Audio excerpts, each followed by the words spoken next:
사랑하는 기쁨의 교회 성도 여러분, 안녕하세요. 오늘은 다 같이 마태복음 27장 33절에서 44절까지의 말씀을 함께 묵상하겠습니다. 골고다 즉 해골의 곳이라는 곳에 이르러 쓸개탄 포도주를 예수께 주어 마시게 하려 했더니 예수께서 맛보시고 마시고자 하지 아니하시더라. 그들이 예수를 십자가에 못 박은 후에 그 옷을 제비 뽑아 나누고 거기 앉아 지키더라. 그 머리 위에 이는 유대인의 왕 예수라 쓴 죄패를 붙였더라. 이때에 예수와 함께 강도들이 십자가에 못 박히니 하나는 우편에 하나는 좌편에 있더라.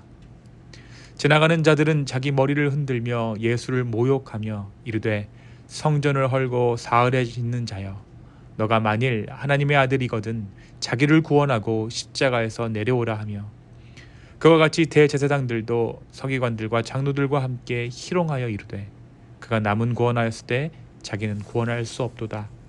그가 이스라엘의 왕이로다. 지금 십자가에서 내려올지어다. 그리하면 우리가 믿겠노라. 그가 하나님을 신뢰하니 하나님이 원하시면 이제 그를 구원하실지라. 그의 말이 나는 하나님의 아들이라 하였도다 하며 함께 십자가에 못 박힌 강도들도 이와 같이 욕하더라. 아멘. 우리가 계속해서 마태복음의 말씀을 아침마다 묵상하고 있습니다.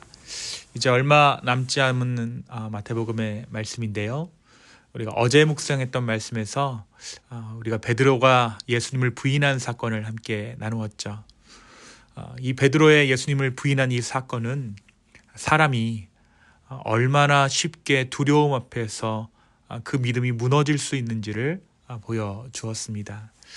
그러나 동시에 주님의 말씀이 기억되는 순간 흘렸던 베드로의 눈물을 통해 그 눈물이 실패의 끝이 아니라 회복을 향한 시작이 되었음을 우리가 어제 말씀을 통해 함께 나누었죠. 오늘 우리가 묵상하는 본문은 그 예수님께서 십자가의 길을 끝까지 걸어가시고 그리고 마침내 십자가에 못 박히신 그 장면을 담아내고 있습니다. 예수님은 골고다라 불리는 곳, 그러니까 해골의 곳에 이르러 십자가에 못 박히셨습니다. 그곳에서 예수님은 쓸개탄 포도주를 받으시되 마시지 않으십니다. 또한 이때 로마의 군인들은 예수님의 옷을 벗기고 제비를 뽑아 나눕니다. 십자가형을 집행하던 군인들에게 처형당한 이 살인자의 옷은, 사형수의 옷은 일종의 전리품이라고 할 수 있겠죠. 그러니까 이들이 예수님의 옷을 나누었다라는 것은 예수님의 마지막 남은 존엄마저 철저히 박탈당하셨다라는 것을 의미합니다. 예수님께서 인간으로서 지닐 수 있는 최소한의 소유조차 빼앗긴 채 완전히 무방비로 십자가 위에 달리셨다. 모든 권위와 인간의 가장 기본적인 권리마저 박탈당한 채 예수님은 십자가에 못 박히셨습니다. 그리고 군인들은 예수님의 머리 위에 유대인의 왕 예수라는 죄패를 붙입니다. 이 죄패는 본래 범죄의 이유를 알리기 위한 것이었지만 아이러니하게도 이 유대인의 왕이라는 이 명패는 예수님의 정체를 가장 정확하게 드러내는 고백이 되고 맙니다. 분명 로마의 의도는 조롱이었겠죠. 이 사람이 너희가 말하는 왕이다 라는 비아냥이었을 것입니다. 그러나 복음은 이 조롱을 뒤집었습니다. 예수님은 정치적 권력을 휘두르는 왕이 아니라 십자가 위에서 다스리시는 왕이었기 때문입니다. 이때 사람들은 예수님을 조롱합니다. 근데 이 조롱의 문구를 잘 살펴보면 예수님께서 공생애를 시작하실 때 사단이 광야에서 조롱했던 것과 똑같은 말로 예수님을 조롱하는 것을 볼 수 있어요. 그러니까 이때 사람들의 마음 상태나 세상이 사단의 권세 아래 있었다라는 것을 그대로 보여주는 장면이라고 할 수 있겠죠. 예수님께서 또한 공생애를 시작하실 때 당하셨던 고난과 마찬가지로 예수님은 결코 유혹에 넘어가지 않으셨습니다. 이때에도 묵묵히 이 십자가를 받아들이셨던 것입니다. 예수님은 두 강도 사이에 십자가에 달리셨습니다. 말씀은 심지어 함께 십자가에 달린 강도들마저 예수님을 욕하며 조롱했다라고 기록하고 있어요.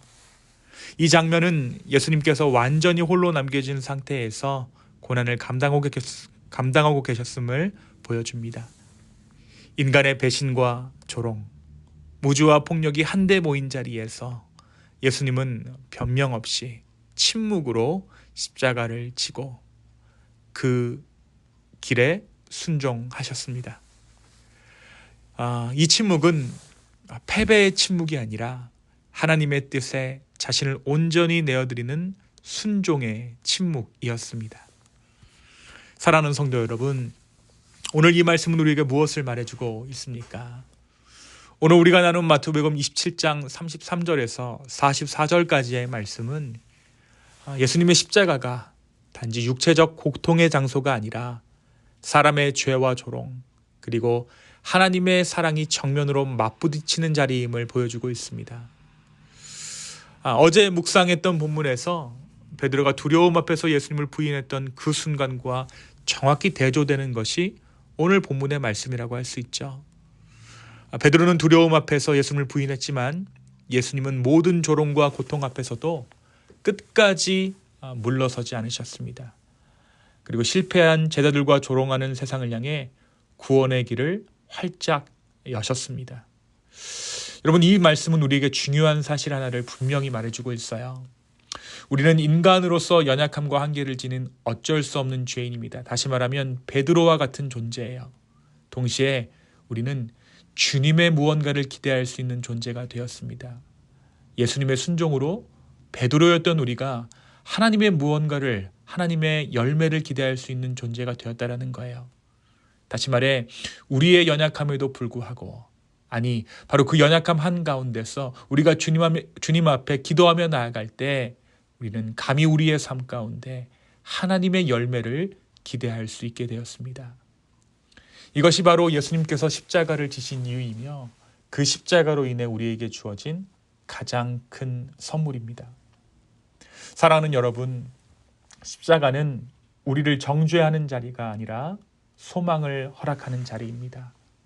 실패한 제자들을 다시 부르시고 조롱하던 세상 한가운데서도 사랑을 멈추지 않으신 그 주님의 사랑 때문에 오늘도 우리는 주님을 바라보며 우리의 삶 가운데 주님의 열매를 기다립니다.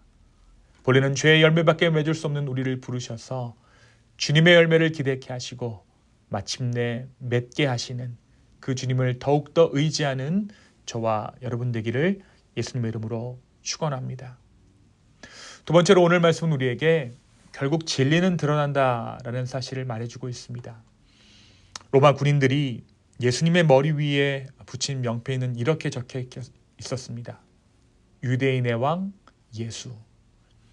이 문구는 원래 조롱과 비아냥을 담은 정치적 표식이었죠. 로마의 의도는 분명했습니다. 이 사람이 너가 말하던 왕이다 라는 냉소였죠. 실제로 이 명패는 히브리어, 라틴어, 헬라어, 당시 세계의 공용 언어들로 기록되었습니다. 누구도 오해하지 않도록, 그리고 누구나 보도록 붙여진 조롱의 문장이었습니다. 그런데 복음은 이 조롱을 진리의 선언으로 뒤집습니다. 사람들이 비웃기 위해 붙인 그 명패가 아이러니하게도 예수님의 정체를 가장 정확하게 말해주고 있었기 때문입니다. 예수님은 그들이 조롱한 그대로 참된 왕이셨습니다. 다만 그들이 기대한 방식의 왕이 아니었을 뿐입니다. 칼과 군대로 다스리는 왕이 아니라 자기 생명을 내어주심으로 다스리시는 왕이 되셨습니다. 사랑하는 여러분, 이 장면이 우리에게 말해주는 것은 분명합니다. 사람들은 진리를 왜곡하려 할 수 있고 조롱과 거짓으로 덮으려 할 수 있습니다. 그러나 진리는 결국 드러납니다. 십자가 위에서 가장 패배한 것처럼 보였던 예수님의 자리가 부활을 통해 가장 분명한 왕의 자리로 밝혀졌기 때문입니다. 숨기려 했던 명패는 사라졌지만 그 내용은 영원한 고백이 되었습니다. 오늘 이 말씀은 우리에게 도전합니다. 그리고 묻습니다. 내가 온전히 주님을 신뢰하고 있는가? 내가 온전히 주님을 주님으로 신뢰할 때 그 진리는 반드시 드러나게 될 것입니다. 이제 정말 2025년이 며칠 남지 않았습니다. 이 남은 2025년의 시간 우리의 삶의 방향 또 우리의 마음을 온전히 주님께 드릴 수 있는 이 아침 되기를 예수님의 이름으로 축원합니다. 이 시간 함께 기도하겠습니다. 주님, 다시 한번 우리의 삶을 주님께 드립니다. 성령님, 우리의 삶을 붙잡아 주시고 우리의 삶 가운데 말씀하여 주십시오. 또한 정말 우리가 넘어지고 실패할 그 순간에도 진리 되신 그 주님을 더욱더 의지하며 바라볼 수 있는 우리 모두 되게 하여 주시옵소서. 주여, 우리의 믿음 없음을 긍휼히 여겨주시고 다시 한번 주님을 붙들 수 있는 우리 모두 되게 하여 주시옵소서. 감사합니다. 이 모든 말씀 예수님의 이름으로 기도했습니다. 아멘.